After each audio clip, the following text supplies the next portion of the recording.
మరో breaking news చూస్తున్నాం. Nagar Kurnool parliament BRS review meeting లో మాజీ మంత్రి శ్రీనివాస్ గౌడ్ పై ఆ పార్టీ నేతలు సంచలన ఆరోపణలు చేశారు.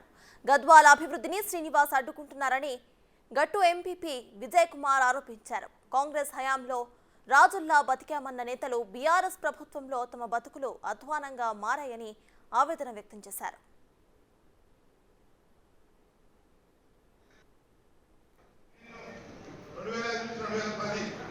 కాంగ్రెస్ పార్టీల మున్సిపల్ చైర్మన్ చేసిన అప్పుడు నిజంగా రాజరక బతికిన కానీ టీఆర్ఎస్ ప్రభుత్వం వచ్చిన తర్వాత అటెండర్ కంటే అధ్వానం ఈరోజు ఎవరు సర్పంచ్ కానీ వార్డు మెంబర్ కానీ కౌన్సిలర్ కానీ ఎంపీపీ కానీ జెడ్పీటీసీ కానీ ఎవరికి మన ప్రభుత్వం లోపల గౌరవం దక్కలేదు అని చెప్పి తెలియజేస్తాం.